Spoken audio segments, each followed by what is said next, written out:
कर्पूरी ठाकुर को भारत रत्न मिलने के ऐलान के बाद उन्हें अपना बताने की होड़ आखिर क्यों मची है? आखिर क्यों हर राजनेता अपने अपने हिसाब से उन्हें अपना बता रहा है? नमस्कार, मैं हूं हर्ष भारद्वाज, आप देख रहे हैं श्रेष्ठ भारत। कहते हैं राजनीति मुद्दों पर होती है और राजनेता मुद्दा तलाशता है और मुद्दा मिल जाए तो फिर काम शुरू, और इस वक्त भी यही हो रहा है। दरअसल केंद्र सरकार ने बिहार के पूर्व मुख्यमंत्री कर्पूरी ठाकुर को भारत रत्न से सम्मानित करने का फैसला किया है। और जैसे ही ये बात सामने आई, कर्पूरी ठाकुर से सभी नेता करीबी रिश्ता बताने लगे। ऐसा इसलिए क्योंकि कर्पूरी ठाकुर ने अपनी सरकार में अचानक ओबीसी आरक्षण का फैसला लिया था और इसलिए ओबीसी समुदाय को साधने के लिए नेताओं में कर्पूरी ठाकुर से करीबी रिश्ता बताने की होड़ सी मची हुई है।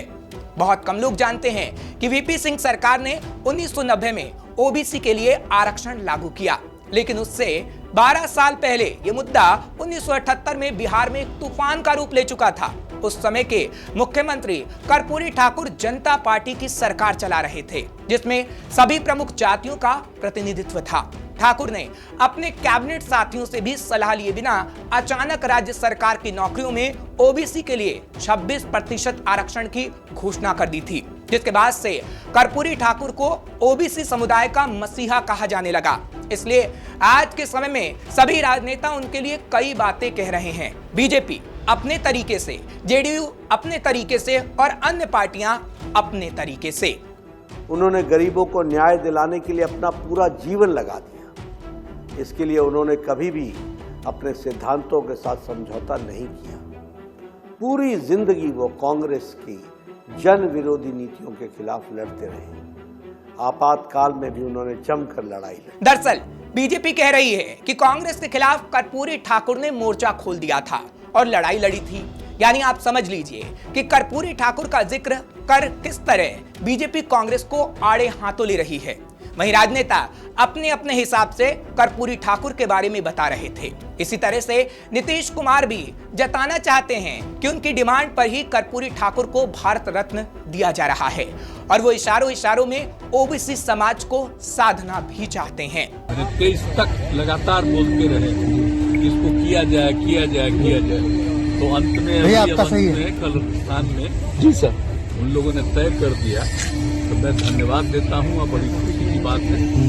और इनकी जो भूमिका है, इतना ज्यादा इन्होंने काम किया और खास करके जो गरीब गुरबा तबका है, पिछड़ा, अति पिछड़ा, अन्य जो भी गरीब गुरबा तबके और अन्य लोगों को। तो सुना आपने, कर्पूरी ठाकुर का जिक्र तो हो रहा है, लेकिन ओबीसी समुदाय का जिक्र करना भी नहीं भूला गया। यानी साफ है कि वोट के लिए उस समुदाय का जिक्र करना जरूरी है जिसके लिए कर्पूरी ठाकुर ने काम किया था।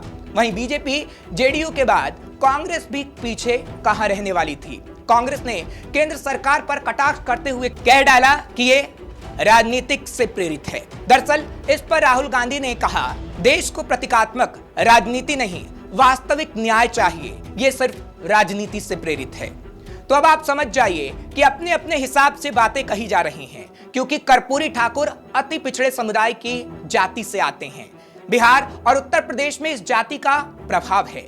पिछले दिनों नीतीश कुमार ने बिहार में ओबीसी जनगणना कराई थी। इसके बाद इंडिया गठबंधन भी ओबीसी का राग अलाप रहा था। ऐसे में मोदी सरकार कुछ ऐसा करने की तलाश में थी जिसके जरिए वो विपक्ष के इस दांव की सही काट ढूंढ सके। माना जा रहा है राम मनोहर लोहिया और जयप्रकाश नारायण के राजनीतिक शिष्य कहे जाने वाले कर्पूरी ठाकुर को भारत रत्न देने का ऐलान इसी काट के तहत किया गया है। ये भी कहा जा रहा है कि इससे पहले उसने मध्य प्रदेश में मोहन यादव और छत्तीसगढ़ में विष्णुदेव साय के नाम का ऐलान कर ओबीसी समुदाय को संदेश देने की कोशिश की थी। तो कर्पूरी ठाकुर ने ही बिहार में अति पिछड़े समुदाय को उचित मुकाम दिया था। बेहद गरीबी परिवार के कर्पूरी ठाकुर खुद भी सत्ता के शीर्ष तक पहुंचे थे। उन्होंने साल 1977 से 78 में अति पिछड़ों और सामान्य वर्ग के आर्थिक रूप से पिछड़े लोगों के लिए आरक्षण लागू किया था। इसके अलावा उन्होंने महिलाओं को भी आरक्षण दिया था। कर्पूरी ठाकुर को जननायक के रूप में याद किया जाता है। ऐसे में उनके नाम पर भारत रत्न का ऐलान और उसके बाद कर्पूरी ठाकुर को राजनेताओं की तरफ से अपना बताने की होड़ किस लिए हो रही है, ये तो अब आप समझ ही गए होंगे। खैर, राजनेता हैं भैया, राजनेताओं के रग-रग में राजनीति होती है, तभी तो वो राजनेता कहलाते हैं। लेकिन कर्पूरी ठाकुर को भारत रत्न मिलना और उनको अपना बताने की होड़ किसको सबसे ज्यादा फायदा पहुंचाती है, ये तो आगे आने वाला समय ही बता पाएगा। ऐसी और खबरों के लिए आप देखते रहिए श्रेष्ठ भारत। श्रेष्ठ भारत पर खबरों से जुड़े रहने के लिए चैनल को सब्सक्राइब करें, बेल आइकन दबाएं और देखते रहें श्रेष्ठ भारत।